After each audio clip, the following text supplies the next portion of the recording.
আমার বন্ধুগণ, বিপদ আসলে পরে কবরের কাছে যাওয়া নয়, বিপদ আসলে পরে মসজিদে যান, 2 রাকাত কাজায়ে হাজাতের নামাজ পড়েন। রাসূলুল্লাহ পড়েছেন, কাজায়ে হাজাতের নামাজ পড়েন, সিজদায় পড়ে গিয়ে আল্লাহর কাছে কাঁদেন, আপনার বিপদ আল্লাহ রাব্বুল আলামিন দূর করে দিবেন। ঈমানদার যখন বিপদে জর্জরিত হতে থাকে তখন সে ভেঙে পড়ে, তখন অন্ধকারে, বিপদের অন্ধকার বিদীর্ণ করে আলোর এক প্রভা তার চোখের সামনে উদ্ভাসিত হয়ে ওঠে। সেটা কি? সেটা হলো আল্লাহ রাব্বুল আলামিনের বাণী, ফাইন্না মাআল উসরি ইউসরান, ইন্না মাআল উসরি ইউসরা।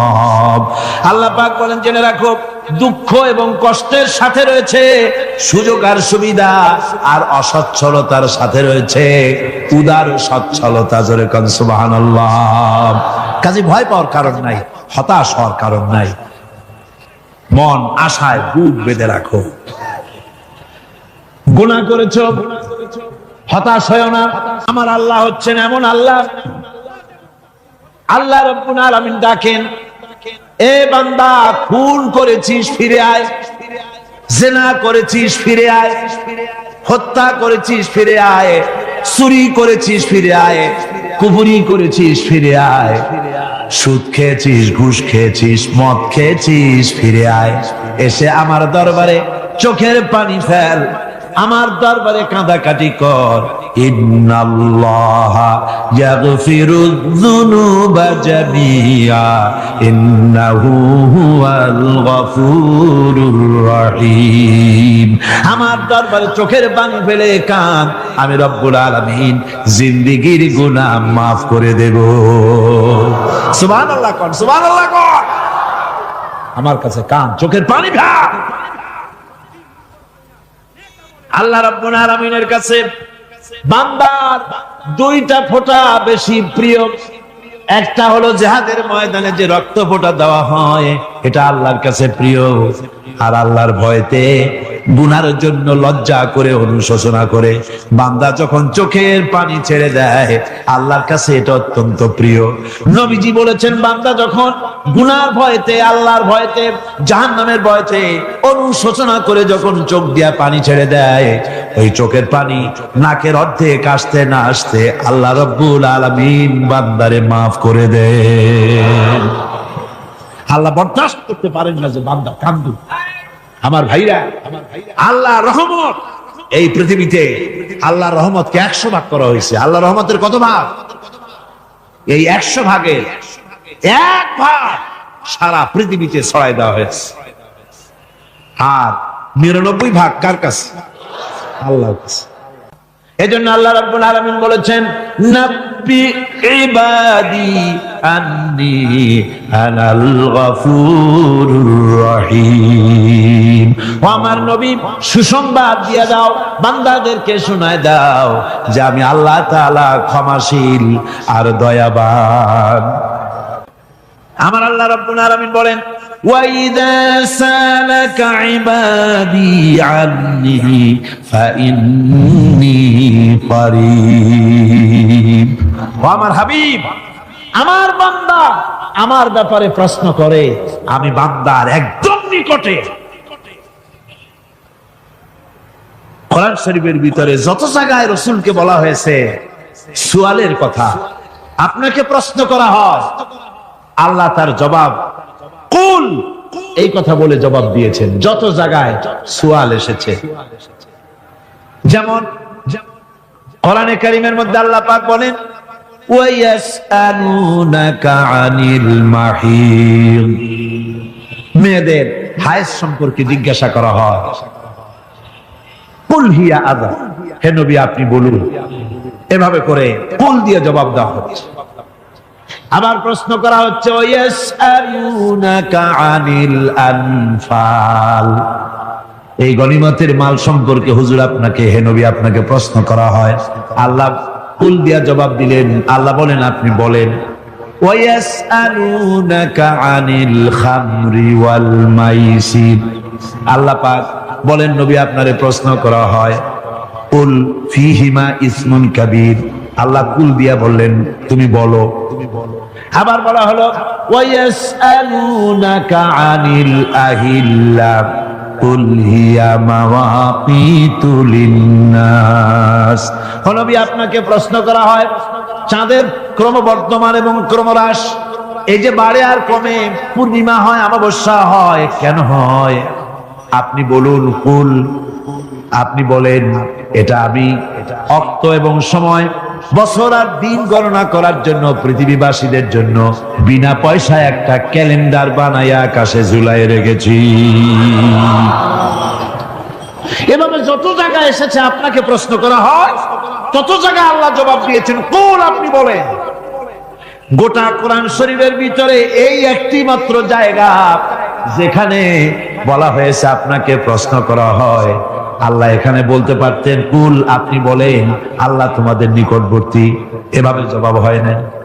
এটা কায়দাটা হলো এই, আল্লাহ বলতেছেন ওয়াইজা সালাকা ইবাদি, ও আমার নবী প্রশ্ন তো আমার বান্দারা আমার ব্যাপারে করেছে, এবার আপনার জবাবের কোনো দরকার নাই, প্রশ্ন আমার ব্যাপারে, আমি নিজে জবাব দিয়ে দেই ফা ইন্নী কারীব। ও বান্দা আমার ব্যাপারে প্রশ্ন করেছিস, জবাব আমি দেই, আমি তোর সবচাইতে বেশি নিকটে। সুবহানাল্লাহ, কত নিকটে? ওয়া নাহনু আকরাবু ইলাইহি মিন হাবলিল ওয়ারিদ। তোর যে রব, এই শাহরগের চাইতেও আমি তোর বেশি কাছে। সুবহানাল্লাহ, আমারে ডাক, আমারে ডাক, কলিজা দিয়া ডাক, অন্তর দিয়ে আল্লাহকে গফুর এবং রহিম হিসাবে পাওয়া যাবে। সব আল্লাহকে বলতে হবে, গুনাহ মাফ চাইতে হবে। এই জন্য হুজুর সাল্লাল্লাহু আলাইহি ওয়াসাল্লাম দৈনিক 100 বার তওবা করতেন। কোন হাদিসে আছে 70 বার, কোন হাদিসে আছে 100 বার তওবা করতেন। নামাজের পরে তো প্রত্যেক নামাজই পড়তেন হুজুর, সালাম ফিরাতেন আর সাথে সাথে বলতেন আল্লাহু আকবার, আস্তাগফিরুল্লাহ, আস্তাগফিরুল্লাহ, আস্তাগফিরুল্লাহ। মনে থাকবে আপনাদের? মনে থাকবে? সালাম ফিরাইয়া কি বলবেন? না, সালাম ফিরাবার সাথে সাথে বলবেন আল্লাহু আকবার, তারপরে পড়বেন আস্তাগফিরুল্লাহ, আস্তাগফিরুল্লাহ, আস্তাগফিরুল্লাহ। তওবা করবেন, আল্লাহর কাছে সবসময় গুনাহ মাফ চাইতে থাকবেন, বিনীত থাকবেন, আল্লাহকে পাওয়া যাবে, তাকে রহিম হিসেবে পাওয়া যাবে। সুতরাং ঈমান বিল্লাহ, আল্লাহর প্রতি ঈমান আনলে পরে চতুর্থ নম্বরের যে উপকারটা হবে সেটা হলো হতাশায় ভুগবে না, নিরাশায় ভুগবে না, আশায় বুক বেঁধে উঠবে, ঈমান মজবুত হবে, আল্লাহর কাছে মানুষ বিনয়ী হয়ে যাবে। এবার পঞ্চম নম্বরের উপকার আমি বলছিলাম, ঈমান বিল্লাহ, আল্লাহর প্রতি ঈমান আনলে পরে অসংখ্য উপকার হয়, অসংখ্য বৈশিষ্ট্যের আছে। এর 6টা উপকারের কথা আমি বলবো। কয়টা? অসংখ্য উপকারের ভিতরে প্রধান 6টি উপকারের কথা বলবো। এর বললাম কয়টা? 4টে বলছি। এবার বলো পঞ্চম উপকারের কথা।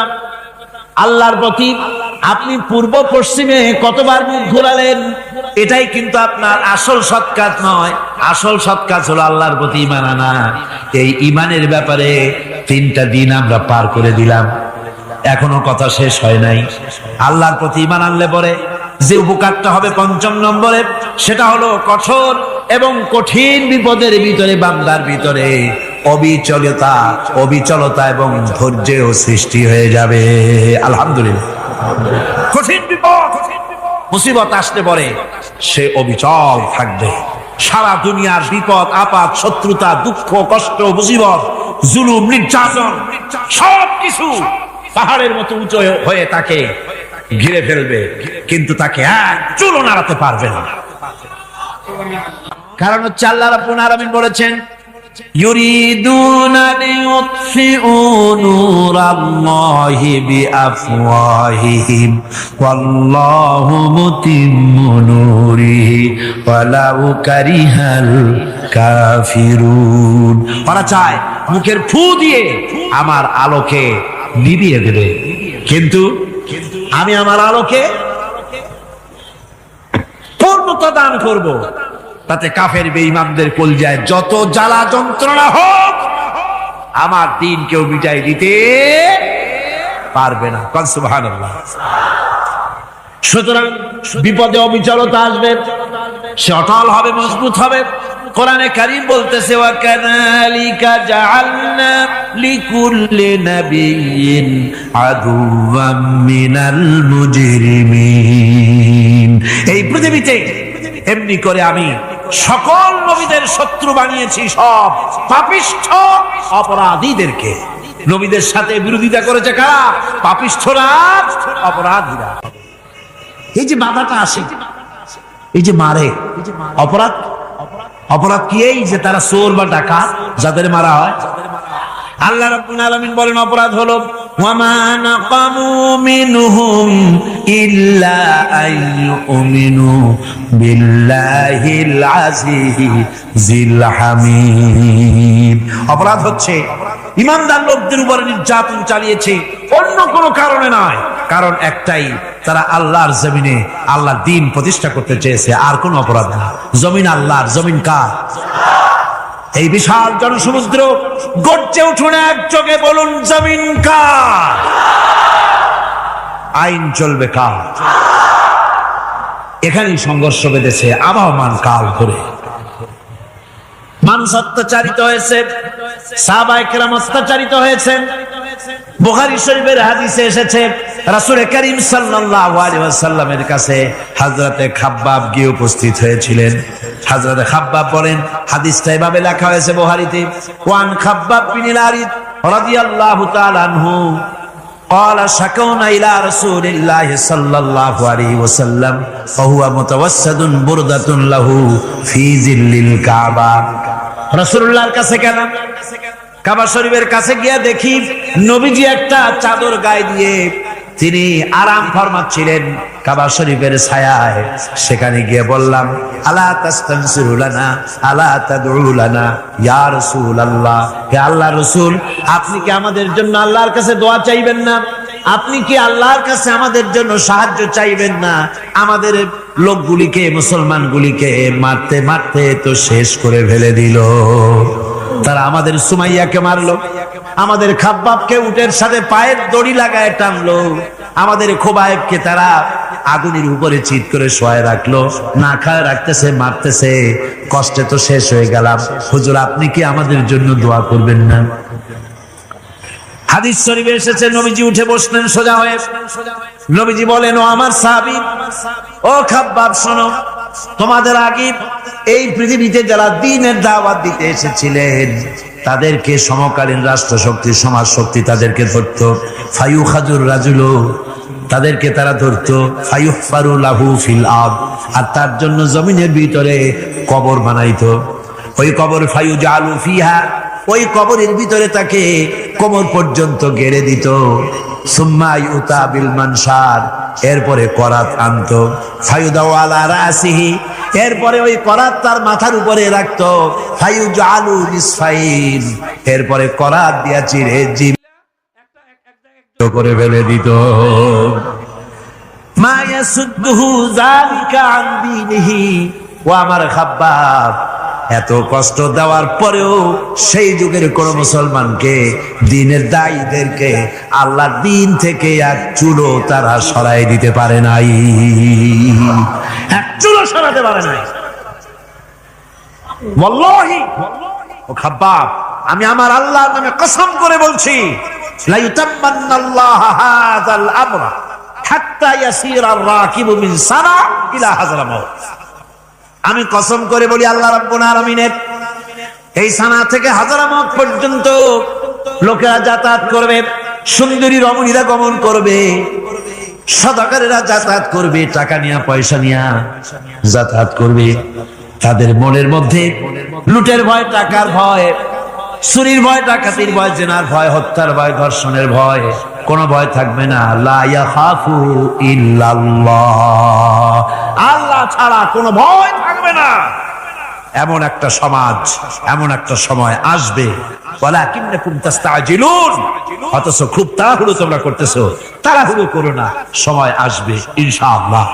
আর সে সময় আসছিল মদিনায়, আসে নাই? আসে নাই?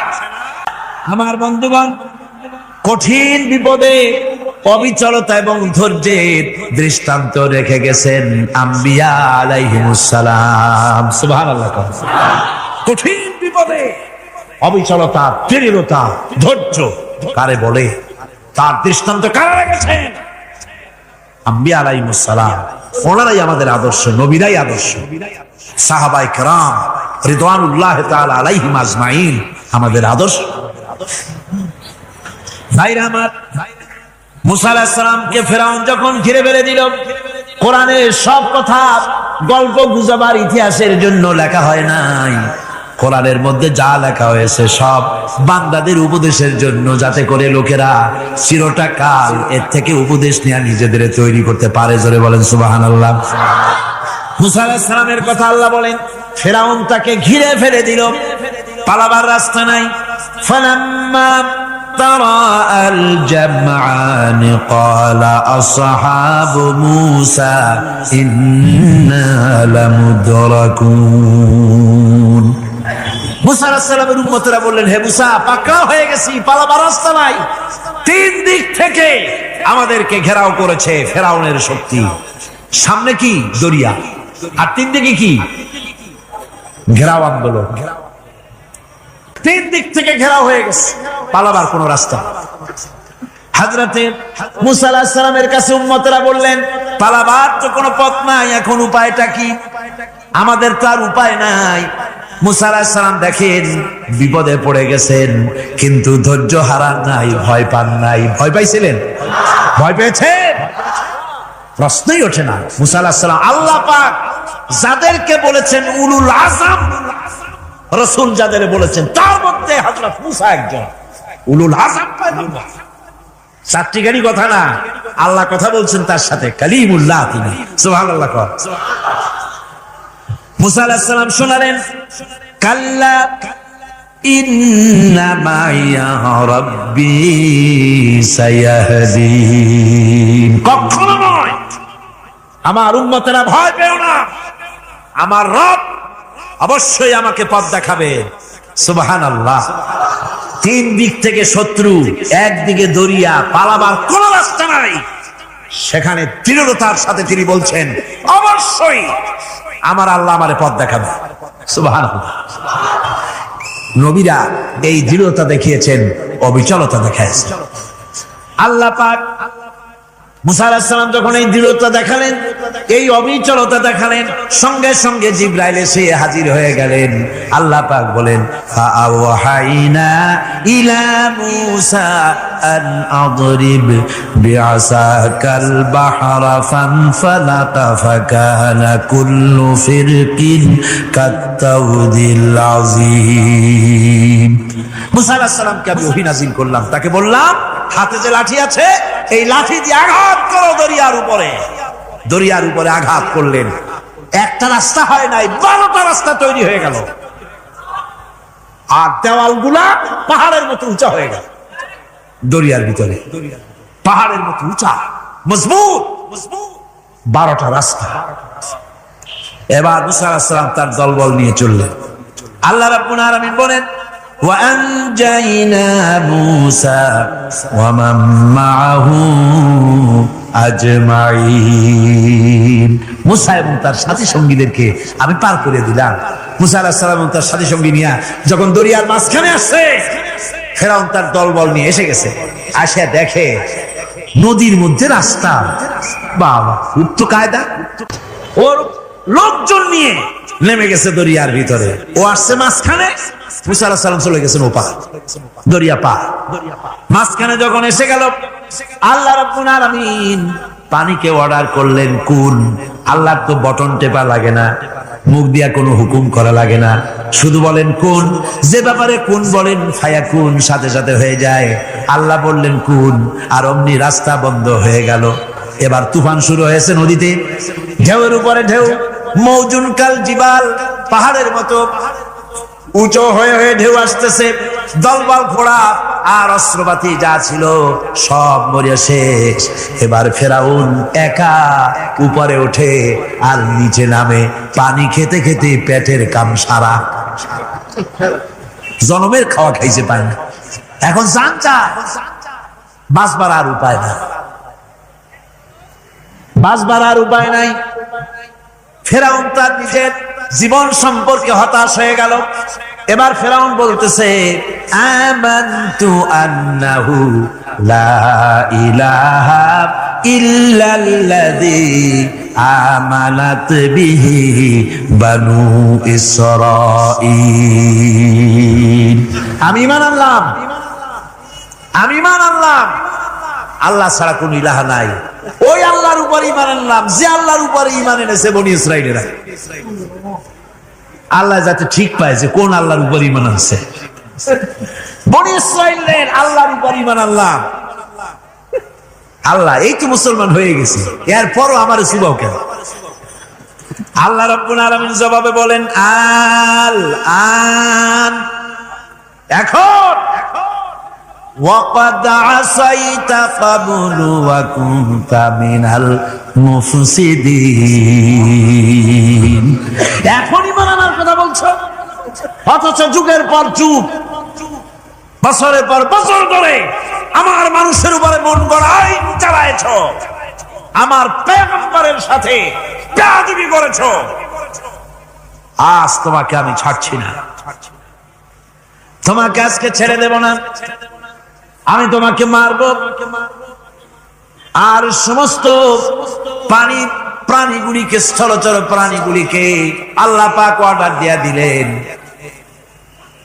এই ফেরাউনের লাশকে ডুবাবি না, পচাবি না, খাবি না। আলিয়াউমা নুনাজ্জিকা বিবাদানিক, আমি তোমার শরীরে বাঁচায় দেব। পোকে খাবে না, পানিতে পচবে না, মাছে খাবে না, কুমিরে খাবে না, দুনিয়ার কোনো পশুতে খাবে না। আমি তোরে শুটকি বানাইয়া রাখবো, যাতে করে দুনিয়ার সমস্ত ফেরাউন যত যুগে যুগে আসে তোরে দেখে যেন হেদায়েত নিতে পারে। ফেরাউনকে আল্লাহ শুটকি বানায় রাখছে। এবারে হযরত হুদ আলাইহিস সালাম সম্পর্কে আল্লাহ রাব্বুল আলামিন বলেন, হযরতে হুদকে যখন ষড়যন্ত্র হলো, কাফির বেঈমানেরা তাকে মেরে ফেলার জন্য যখন সরকারি ষড়যন্ত্রে লিপ্ত হয়ে গেল, হযরতে হুদ সমাজের এই চ্যালেঞ্জের মোকাবেলা করলেন। হযরত হুদ বলেন, ফাকিদুনি জামিআন সুম্মা লা তুনজিরুন ইন্নী তাওয়াক্কালতু আলাল্লাহি রাব্বি ওয়া রাব্বিকুম।